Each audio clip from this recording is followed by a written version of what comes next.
नमस्कार, आपके साथ हूं मैं खुशबू मनोरमा मिश्रा और आप देख रहे हैं इंडिया न्यूज। मिडिल ईस्ट में हालात तेजी से विस्फोटक होते जा रहे हैं और अब पूरी दुनिया की नजरें टिकी है एक बेहद अहम डील पर। ईरान और अमेरिका के बीच 45 दिन के सीज फायर की बातचीत अपने निर्णायक मोड़ पर पहुंच चुकी है। सूत्रों के मुताबिक अगर अगले 48 घंटे में यह समझौता नहीं होता तो हालात किसी बड़े युद्ध की ओर बढ़ सकते हैं। अमेरिका और इजरायल ने ईरान के खिलाफ बड़े हमलों की पूरी तैयारी कर ली है। इन हमलों का निशाना ईरान के ऊर्जा ठिकाने, तेल रिफाइनरी और अहम इंफ्रास्ट्रक्चर हो सकते हैं। प्रस्तावित समझौते के तहत पहले चरण में 45 दिनों का सीजफायर लागू किया जाएगा। इस दौरान दोनों पक्ष स्थायी रूप से शांति समझौते के लिए बातचीत करेंगे, लेकिन असली चुनौती यही है, क्या दोनों पक्ष इतने बड़े समझौते पर सहमत हो पाएंगे। अब इस हाई वोल्टेज डिप्लोमेटिक ड्रामे में पाकिस्तान, मिस्र और तुर्की अहम मध्यस्थ की भूमिका निभा रहे हैं। ये देश लगातार दोनों पक्षों के संपर्क में हैं और तनाव कम करने की कोशिश कर रहे हैं, लेकिन इन मध्यस्थों का भी साफ कहना है कि वक्त बहुत कम बचा है, क्योंकि सबसे बड़ा पेच फंसा है ईरान की शर्तों पर। रिपोर्ट्स के मुताबिक ईरान अपने परमाणु कार्यक्रम और हुर्मुज स्ट्रेट जैसे रणनीतिक मुद्दों पर किसी भी तरह की बड़ी रियायत देने के मूड में नहीं है। यही वजह है कि बातचीत बार बार अटक रही है। सूत्रों का दावा है कि अगर बातचीत फेल होती है तो ईरान पर अब तक का सबसे बड़ा संयुक्त हमला हो सकता है।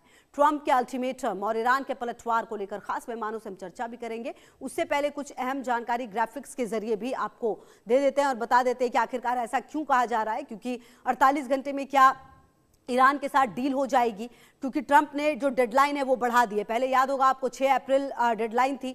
अब आपको बता दें कि ईरान और अमेरिका के बीच 45 दिनों के सीज फायर की बातचीत लगातार जारी है, क्योंकि जो ट्रंप है, सवाल ये उठता है क्या उन्होंने डेडलाइन बढ़ा दी है। अमेरिकी राष्ट्रपति ट्रंप ने ईरान को मंगलवार तक का अल्टीमेटम दे दिया है। मतलब उसके बाद ये तय होगा कि क्या दोनों के बीच में बातचीत होगी या फिर कुछ बड़ा होगा। बातचीत में पाकिस्तान, मिस्र और तुर्की होंगे शामिल मध्यस्थ की भूमिका में। अगले 48 घंटों में समझौते की संभावना कम लग रही है। अगर आप पैसे देखें तो समझौते की संभावना कम है।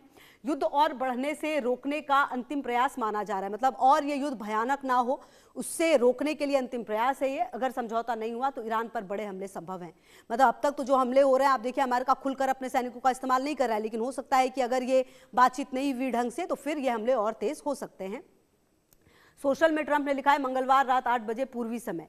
अब देखिए ये अल्टीमेटम दे दिया गया है। ईरान में पावर प्लांट्स दिवस और ब्रिज दिवस दोनों एक साथ मनाए जाएंगे। तुम पागलों, होर्मुज खोल दो वरना नरक में रहोगे, बस देखते रहो। ये तमाम बातें ट्रंप ने लिखी हैं अपने सोशल मीडिया ट्रूथ पर। हमारी स्थिति बहुत मजबूत है, ईरान को पुनर्निर्माण में 20 साल लगेंगे, ये बातें कही जा रही है ट्रंप की तरफ से। ईरान और अमेरिका के बीच ये पूरी स्थिति आपने समझी। अब देखिए बड़ी बात ये भी है कि क्या आने वाले समय में जो ईरान है वो ये समझ पाएगा। अब देखिए कंपैरिजन भी है, क्या ट्रंप की धमकी होर्मुज नहीं खुला तो पावर प्लांट ब्रिज उड़ा देंगे।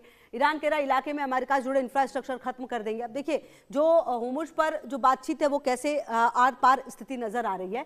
समझौता नहीं हुआ तो ईरान को तबाह कर देंगे। अब ईरान क्या कह रहे हैं, खाड़ी देशों के तेल और पानी पर हमले करेंगे। मतलब जो बदलाव होगा वो खाड़ी देशों से फिर लेगा ईरान।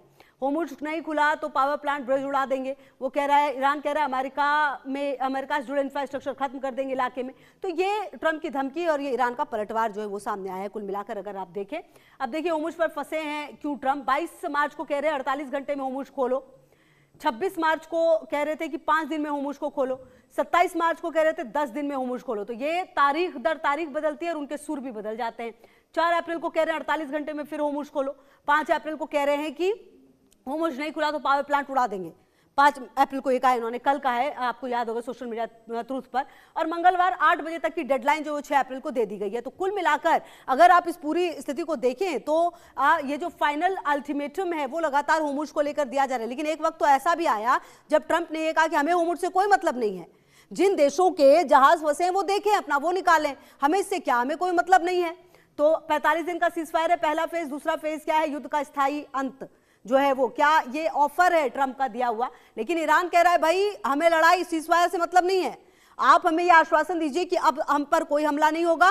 और दूसरी बात ये भी कि जो भी नुकसान हुआ है उसकी भरपाई कीजिए, हमें कोई सीजफायर नहीं चाहिए। ईरान खुला कह रहा है, गारंटी चाहिए कि अब हम पर कोई हमला नहीं होगा इस तरीके का। तो होर्मुज और यूरेनियम जो मुद्दा है वो लगातार रहा है, अंतिम समझौते में ही संभव है। तो कुल मिलाकर जो पूरी परिस्थिति अगर आप उसको देखें और समझें तो जो मामला है, जो पेंच है वो फंसता हुआ नजर आ रहा है। मतलब ऐसा नहीं है कि ये सब आसान है, युद्ध खत्म हो जाएगा और जो परिस्थितियां हैं वो ठीक हो जाएंगी। ऐसा लग रहा है कि मामला अभी फंसेगा। ऐसा लग रहा है कि अभी जो स्थितियां हैं वो ठीक नहीं होंगी, क्योंकि ईरान भी अपनी जिद पर है।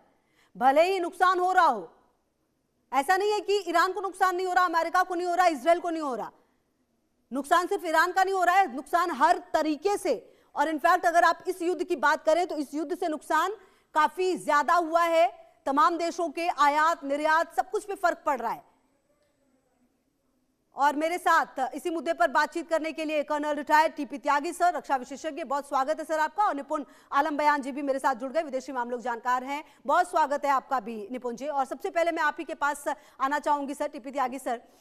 सर, ये जो पूरी परिस्थिति है, पहली बात तो ये कि ट्रंप ने ये मान लिया है कि वो ईरान को कब आंक रहे थे। दूसरी बात ये, अब जो कुछ भी हो रहा है सर, उसकी जो अब मियाद धीरे धीरे बढ़ रही है। तेल गैस तो हो गया खत्म, अब तो सर हर व्यापार पर हर तरीके से असर पड़ रहा है, भारत पर भी। अगर ये परिस्थितियां ठीक नहीं हुई तो आने वाला जो वक्त है वो तो बहुत ही ज्यादा परेशान कर सकता है। जी बिल्कुल सही कह रही हैं आप, बिल्कुल सही कह रही है मैडम। देखो ऐसा है कि खाली तेल तेल हम चिल्ला रहे हैं, तेल तो एक कमोडिटी है। जो खतरा है वो पानी पर भी है, क्योंकि डिसैलिनेशन प्लांट्स हैं। अरब कंट्रीज के अंदर खारा पानी होता है, वो समुंदर के पानी को डिसैलिनेशन प्लांट से मेम्ब्रेन के द्वारा या भाप को कंडेंस करके पीने लायक बनाते हैं, और खास तौर से कुवैत और कतर में। और अब जिस तरह के हमले हो रहे हैं, इनके जो बुशर न्यूक्लियर प्लांट है उस पर 4 हमले हो चुके हैं। और अगर उसमें, और एक तो बिल्कुल उसकी लेबोरेटरी में हुआ है, यानी कि अगर वहां से रेडिएशन फैलता है तो वो पर्शियन गल्फ के किनारे स्थित है, तो पर्शियन गल्फ का पानी भी कंटेमिनेटेड हो जाएगा, यानी कि पूरी अरब कंट्रीज तो तबाह होंगी। पर्शियन गल्फ का पानी जिसे वो पीते थे वो भी तबाह हो जाएगा। अच्छा, हीलियम गैस भी वहां से आती है। हीलियम गैस का मतलब ये है कि जो आप अस्पतालों के अंदर एमआरआई वगैरह इस्तेमाल करते हैं, या जो चिप्स बनाई जाती हैं, उसमें हीलियम गैस की जरूरत पड़ती है, वो भी रुक गई है। फर्टिलाइजर भी रुक गए 30%। अब फर्टिलाइजर रुक गए तो आप समझ सकते हैं कि वो उनका असर किसानों पे, किसानों का असर खाद्यान्न पे, खाद्यान्न का असर हमारे घरों में रसोई के ऊपर। तो और इतना ही नहीं, ये खतरा भी बराबर बना हुआ है कि कहीं ऐसा तो नहीं कि जो हॉर्मुज में या उस एरिया में जो हमारी ऑप्टिकल फाइबर केबल्स हैं, हमारी कम्युनिकेशन केबल्स हैं, गैस पाइपलाइन है, उनको भी काटा जा सकता है। अच्छा, इतना ही होता कि स्ट्रेट ऑफ हॉर्मुज का है, अब ये कह रहे हैं वहां के पार्लियामेंट के स्पीकर ईरान के कि अब तो बाबल अंडे मंडे भी वल्नरेबल हो चुका है। यानी सऊदी अरबिया ने जो एक पाइपलाइन बिछाई थी 1200 किलोमीटर की, जो वहां से रेड सी से होते हुए जाती थी, उसके ऊपर भी खतरा मंडरा रहा है। यूनाइटेड अरब एमिरेट्स ने भी बनाई थी, उस पर भी खतरा अपना रहा है। और ये जो अल्टरनेटिव है, ये स्ट्रेट ऑफ हॉर्मुज के आधे के ही बराबर है, क्योंकि स्ट्रेट ऑफ हॉर्मुज से 2 करोड़ बैरल निकलते हैं और यहाँ से करीब 90 लाख बैरल निकलते हैं, वो उन पे भी खतरा बन रहा है। तो ये तो एक पार्ट हुआ कि भाई इसका डेंजर जो है, इसका प्रभाव जो है, कुप्रभाव, वो केवल मिडिल ईस्ट पे नहीं बल्कि पूरी दुनिया के ऊपर पड़ रहा है। अब दूसरी बात, अमेरिका ने दिया, अमेरिका ने कोई नई डेडलाइन नहीं दी है। अमेरिका ने पहले कहा था 48 घंटे, फिर कहा था 5 दिन, फिर कहा था 10 दिन। 2-3 दिन पहले रिमाइंड कराया कि आपको याद होगा मैंने 10 दिन कहा था, अब उसमें 48 घंटे शेष बचे हैं। अब उन्होंने टाइम भी सेट कर दिया है कि मंगलवार को रात के 8 बजे के बाद हम हमले शुरू कर देंगे। कहाँ करेंगे? हम तुम्हारे पावर प्लांट्स पे करेंगे और तुम्हारे ब्रिजेस पे करेंगे। एक ब्रिज को पहले ही तबाह कर चुके हैं वो, जो उनका B1 ब्रिज था, जो मिडिल ईस्ट में सबसे ऊंचा ब्रिज और 1 किलोमीटर से भी ज्यादा लंबा, जो उनकी सप्लाई लाइन और डिफेंस प्रोडक्ट्स को ट्रेड के लिए इस्तेमाल होता था। अब अगर उन्होंने ऐसा किया तो अब आप इमेजिन कीजिए कि ईरान की क्या हालत होगी। 1-1.25 महीने से वहां पे इंटरनेट बंद है, वहां पानी की कमी से पहले ही जूझ रहा था, इकोनॉमी उसकी पहले से ही खराब थी। यही अब तो अगर सर सवाल है टीपी त्यागी सर, जी, यही तो बात है। मतलब हम इतना पढ़ रहे हैं, देख रहे हैं, क्या ये बात जो ईरान की जो रिजीम है जो अभी फिलहाल संभाल रही है, क्या उनको ये नहीं समझ में आ रहा है? यही तो सबसे बड़ा सवाल है। मैं आती हूँ सर आपके पास, निपुण जी के पास भी एक बार मैं आना चाहती हूँ। निपुण जी, ये जो पूरी परिस्थिति है, ट्रंप की सनक, ईरान की जिद, ये पूरी दुनिया के लिए एक ऐसा प्लेटफॉर्म तैयार हो रहा है जो बहुत मुश्किलें होगा। तेल, गैस, सारे उद्योग, आयात निर्यात, सब कुछ तो फंसता हुआ नजर आ रहा है। कुल मिलाकर ये दुनिया को किस मुहाने पर ले जाने की कोशिश है। और कहा यह जा रहा है कि चलिए बातचीत होगी, लेकिन उस बातचीत में होगा क्या? बातचीत से तो पहले ही अमेरिका जाकर हमले कर देता है, खमेनेई को मार देता है। जब जब बातचीत होती है बड़ा हमला कर देता है अमेरिका जाकर। जी, देखिए क्या है कि अमेरिका और ईरान की जो ये विवाद है या जो ये चल रहा है, दोनों जो वॉर चल रहा है, ये वॉर है पुराना, इस बार हाइप पर गया है और आमने सामने नेक टू नेक या हेड टू हेड ये दोनों एक दूसरे के सामने हुए हैं। अमेरिका ये जानता है कि ईरान अपने दौर के सबसे नाजुक दौर में है, लेकिन ईरान को जो बैकएंड सपोर्ट मिल रहा है वो रशिया, चाइना के द्वारा मिल रहा है, इसीलिए ईरान अभी तक टिका हुआ है। अगर ईरान को ये सपोर्ट ना मिला होता तो निश्चित रूप से ईरान इतना लंबा यहाँ पे टिक ना पाता। अमेरिका को ये है कि अगर इस वॉर में अमेरिका पीछे हटता है बगैर विक्ट्री लिए, तो जो डोनाल्ड ट्रंप का सेकंड टेन्योर है उसमें जो स्टार्टिंग से उन्होंने जो स्टैंड लिए हैं वो सारे के सारे स्टैंड जीरो हो जाएंगे। अगर यहाँ पर ये हो गया कि अमेरिका पीछे हट गया, अमेरिका लड़ाई आगे नहीं बढ़ाया, ऑलरेडी आप जानते हैं अमेरिका की अच्छी खासी फजीयत हो रही है। आप सोचिए, उनके ट्राउट अमेरिका गिरा दिए जा रहे हैं, अमेरिका के हेलीकॉप्टर गिरा दिए जा रहे हैं, पायलट गायब है। तो ऐसी स्थिति में दूसरा आप होमोस को खुलवा नहीं पा रहे हैं, नाटो के कंट्री आपके साथ नहीं है, इसके अलावा इजराइल ग्राउंड ऑपरेशन के लिए अपनी फोर्सेस भेजने को तैयार नहीं है। तो इससे बुरा दौर अमेरिका के लिए और क्या हो सकता है। और अमेरिका इसमें भी अगर विक्ट्री हासिल करे बगैर या एक ऐसा पंच दिए बगैर पीछे हट जाता है तो अमेरिका की इस मुहिम का मतलब क्या हुआ। और करीब 45-46 बिलियन ऑलरेडी अमेरिका के खर्च हो चुके हैं। तो एक कहावत कही जाती है ना कि हाथ लगा कुछ नहीं और गिलास तोड़ा बाहर आना। वो काम अमेरिका के लिए हो जाएगा। तो अमेरिका के लिए तो ये एक कहते हैं ना, ईरान के लिए तो ये पूरी जद्दोजहद है अपने अस्तित्व को बचाए रखने के लिए है, अमेरिका के लिए अपने रेपुटेशन को बचाए रखने के लिए है। तो मामला जो है वो दोनों पक्षों की ओर से कुछ सिचुएशन चला गया है कि एक देश ये सोच रहा है कि अगर हम हार गए या हम पीछे हट गए तो फिर तो पूरा का पूरा हमारा जो एक हमने लेगेसी बनाई है वो समाप्त हो जाएगी। और रशिया, चीन को लगता है कि अगर ईरान का किला गिरता है तो वेस्ट एशिया में हमारा कोई भी एंट्री या गेट पास नहीं रहेगा। तो हर देश के अपने अपने इंटरेस्ट है, उसमें उलझे हुए हैं, उसका कोई सोल्यूशन निकलने का दिख नहीं रहा है। क्योंकि जो सोल्यूशन निकालने की बातें हो भी रही हैं वो उतनी स्थायी और उतनी परमानेंट हो नहीं पा रही जितनी होनी चाहिए। और सबसे बड़ी बात क्या है, इस बात की गारंटी नहीं है कि अमेरिका दोबारा अटैक नहीं करेगा। आज भले अमेरिका कह दे कि मैं ठीक है, ये है वो है, लेकिन अमेरिका दोबारा अटैक ना करे इस बात की कोई भी गारंटी नहीं है। ये एक बड़ी विडंबना इस पूरे वॉर की है, ये हमको समझना पड़ेगा।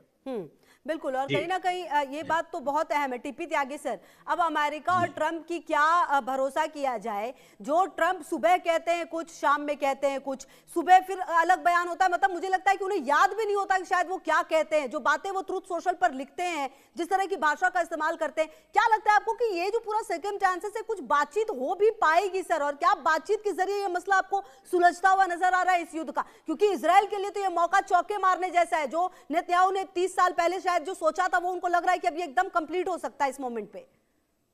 जी बिल्कुल, इस युद्ध में दो कोई फायदा हो सकता है, या तो इजराइल या रशिया। रशिया को पैसे का और इजराइल को ताकत का, क्योंकि फिर मिडिल ईस्ट के अंदर कोई कंट्री उसके सामने खड़ी ही नहीं हो पाएगी। पर अभी एक बात ये देखिए आप कि डोनाल्ड ट्रंप के खिलाफ तो आवाजें उठने लगी है कि सेक्शन 25 अमेंडमेंट जो उनके कॉन्स्टिट्यूशन का है उसके अंतर्गत प्रेसिडेंट को हटाया जा सकता है और वाइस प्रेसिडेंट को यानी कि वेंस को वहां पे बनाया जा सकता है। इतना हो गया है। लेकिन क्या कोई प्रेसिडेंट ऐसा होने देगा? तो इसलिए चूंकि नहीं होने देगा, इसलिए उसके जो भी फ्लक्चुएटिंग स्टेटमेंट्स हैं उनका जो हाईएस्ट कॉमन फैक्टर है उसको हमें पकड़ना होगा। और वो ये है कि मैं अब अटैक करूंगा। अटैक करूंगा मतलब कि मैं ईरान के पावर प्लांट्स के ऊपर, उसके ब्रिजेस के ऊपर अटैक करूंगा। अब आगे अटैक करने में उसको एक प्लस पॉइंट है। देखिए सुनिए, अमेरिका के जितने भी प्रेसिडेंट हुए हैं सबको मालूम है कि Iran death to America, death to Israel पहले से बोलता रहा है, लेकिन किसी में हिम्मत नहीं हुई, वो कागजी काम करते रहे। जैसे जिमी कार्टर ने क्या किया, मैंने ईरान के $8 बिलियन के एसेट्स को फ्रीज कर दिया। रोनाल्ड रेगन ने क्या किया, उसने कहा जी मैंने दूसरे देशों को जो उसे हथियार देते थे उन पर मामूली सैंक्शन लगा दिए। बिल क्लिंटन ने क्या किया, उसने कहा जी मैंने जो हमारी कंपनी ट्रेड करती थी ईरान पे उसको रोक दिया। जॉर्ज बुश ने क्या किया, उसने कहा जी मैंने तो ईरान को एक्सिस ऑफ इविल कह दिया। लेकिन जो कुछ किया वो ट्रंप ने किया। पहले टेन्योर के अंदर उन्होंने उनके आईआरजीसी के कुछ फोर्स के कमांडर सुलेमानी को मारा और अब उन्होंने अटैक किया। यानी कि ये अकेला एक ऐसा प्रेसिडेंट है जिसने अपने पुराने सारे प्रेसिडेंट सोचते ही रहे और इसने एक्शन लिया। इसको भी तो अमेरिका के लोग सोचेंगे। और दूसरी बात, एक सॉल्यूशन की बात जो आपने कही, मैं एक सॉल्यूशन देता हूँ, थोड़ा माफ करना अगर किसी को कंपेटेबल ना हो। मेरा ये कहना है कि टर्की हो, इजिप्ट हो, पाकिस्तान हो, सऊदी अरबिया हो, इनके फॉरेन मिनिस्टर आए, मिल गए, लेकिन वो जो कुछ भी कहेंगे उसमें क्रेडिबिलिटी नहीं है। क्रेडिबिलिटी क्यों नहीं है? क्योंकि पाकिस्तान का जो इतिहास है वो धोखे से, षड्यंत्र से, चंदे के ऊपर चलने वाला ये आतंक थे, इसकी क्रेडिबिलिटी नहीं है। यानी कि इन 4 देशों के ग्रुप में अगर कमी है तो क्रेडिबिलिटी की है। ऐसा कौन सा देश है जिसमें क्रेडिबिलिटी एक्सिस में है? वो इंडिया है, क्योंकि उसकी स्वीकार्यता इजराइल में भी है, ईरान में भी है, अमेरिका में भी है। अब अगर हिंदुस्तान सुमोटो मतलब खुद, स्वेच्छा से खुद होके इन 4 के साथ मिले और ये कहे कि हाँ साहब हम पीस प्रोसेस में जुड़ते हैं, तो उसके जुड़ने की वजह से जिस चीज की कमी थी क्रेडिबिलिटी की, वो पूरी हो जाएगी। मगर हिंदुस्तान के बहुत सारे लोग कहने लगेंगे अरे पाकिस्तान के इनिशिएटिव को हिंदुस्तान क्यों सपोर्ट करे। मेरा इतना सा आर्गुमेंट है कि भाई अगर दुश्मन को भी थोड़ी बहुत क्रेडिट मिलती है तो मिलने दीजिए। एक पहाड़ में से अगर एक आध बोल्डर टूट के नीचे गिर जाए तो पहाड़ का कद कम नहीं हो जाता। हिंदुस्तान तो एक पहाड़ की तरह है। ये तो बेहद महत्वपूर्ण बात कही है सर आपने। मेरी तरफ से ये सॉल्यूशन है। महत्वपूर्ण बात, सबसे ज्यादा इंपॉर्टेंट तो टीपी त्यागी सर अभी इस वक्त में यही है कि ये युद्ध रुके। निपुण जी कहीं ना कहीं क्या आप भी इस बात से इत्तेफाक रखते हैं? अभी प्रायोरिटी तो यही है कि इस युद्ध को रुकना चाहिए, क्योंकि इससे किसी का भला नहीं हो रहा। इजराइल भले ही अपनी मन की पूरी कर रहा हो, लेकिन इससे भला किसी का नहीं हो रहा। और जो खास करके जापान और ये जो भारत जैसे हम जैसे देश हैं, अभी तो सर सब ठीक चल रहा है, लेकिन अंदर खाने जो है अब परिस्थितियां बदलेंगी। अभी भी अगर ये युद्ध सही हो गया तो भी संभलने में 10 महीने 8-10 महीने का वक्त लगेगा, एक रिपोर्ट ये भी कहती है। देखिए एक्चुअली खुशबू जी क्या है कि इस वॉर को रुकने में भला तो है, और भला है त्यागी जी जानते भी हैं। सबसे ज्यादा भला इसमें जो है वो रशिया का और चीन का हो रहा है। आप देखिए रशिया की जितनी नुकसान हुए थे रशिया यूक्रेन और रशिया वॉर में, उसकी उसने लगभग भरपाई कर ली इस वॉर के माध्यम से। और दूसरा, अभी मैं 3-4 दिन पहले अमेरिका के एक रिपोर्ट पढ़ रहा था, वो अपने 40% मिसाइल्स को यूज कर चुका है अमेरिका। अब 40% मिसाइल को अगर दोबारा बनाएगा 4-5 साल लग जाएंगे। हाँ। और 4-5 साल लगने के लिए उसको रेयर मिनरल्स चाहिए, वो मिलेंगे चीन से। तो आप सोचिए यानी कि अमेरिका स्टैटिस्टिकल जो उसकी स्ट्रेंथ थी वो कहीं ना कहीं कमजोर कर रहा है। ये दोनों देशों के लिए लाभकारी है। रही बात हमारी और हम बात करें और देशों की, निश्चित रूप से हमारे नुकसानदायक है। हालांकि भारत पे अभी इसका प्रभाव ज्यादा नहीं पड़ रहा है, लेकिन हमारे आसपास के जितने ये छोटे छोटे देशों को आप देखेंगी, इनकी अर्थव्यवस्थाएं बहुत वीक हो गई हैं। जैसा आपने जापान का नाम लिया, ऑस्ट्रेलिया का लिया, उनको ही काफी झटका लगा है। निश्चित रूप से हम सभी देशों के लिए या पूरे विश्व समुदाय के लिए शांति स्थापना होना ही एक बेटर है और होनी भी चाहिए। लेकिन नैतिकता दम तोड़ देती है जब विदेश नीति में राष्ट्रीय हित आते हैं। अब यहाँ पर इजराइल अपना मोटिव देख रहा है। इजराइल को ये लगता है कि अगर अभी ईरान को हमने छोड़ दिया या ईरान को हम नहीं कर पाए तो ईरान इजराइल पर 2-4 साल बाद बहुत बड़े हमले करेगा। हो सकता है कि 7 अक्टूबर 2023 जैसे हमले फिर दोबारा से इजराइल के ऊपर हो, क्योंकि ईरान तो छोड़ेगा नहीं और ईरान को तो खूब बर्बाद हुआ है। तो उस बर्बादी में उसको अच्छी खासी अपनी रिवोल्यूशनरी जो गार्ड्स की फोर्स उनकी है उसको और स्ट्रेंथ करने का मौका मिलेगा।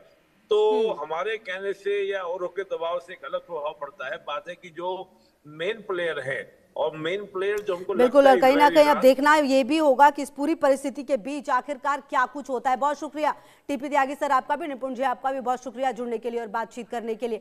कुल मिलाकर जो परिस्थिति है उसमें कहा यह जा रहा है कि बातचीत कर सकते